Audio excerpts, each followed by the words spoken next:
Product fantastic, amazing म्हणजे त्यांनी जेवढं प्रॉमिस केलं होतं, त्याच्यापेक्षा त्यांनी मला ओव्हर डिलिव्हर केलेलं आहे.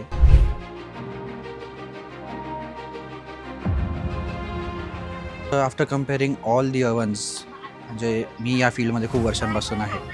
माझा फॅमिली बिझनेससुद्धा रेस्टॉरंट लाईनच आहे. तर आफ्टर कंपेअरिंग लॉट ऑफ प्रोडक्ट्स शेवटी मी फायनल केलं यांना कारण द बेस्ट प्राईस रेंज आणि द बेस्ट क्वालिटी हेच देत होते.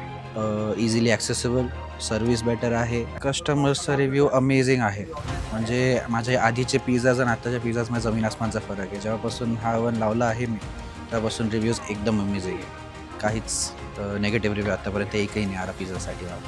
ऑर्डर्स माझ्या खूप वाढल्या, ड्रास्टिकली वाढलेल्या आहेत, की मी जिथे दिवसाला 1-2 पिझ्झाचे ऑर्डर घेत होता, त्यांना 15-20 पर्यंत चालले आहेत. मी टेक ओव्हर करून 10 दिवस झालेले आहे. आधीचे जे होते ते दिवसाला 2 pizza, 3 pizza at the max काढत होते. मी जेव्हापासून आलो आहे, ओव्हन नवीन घेतलेलं आहे, तेव्हापासून माझ्या मिनिमम 20 ऑर्डर्स पर डे पडत आहे.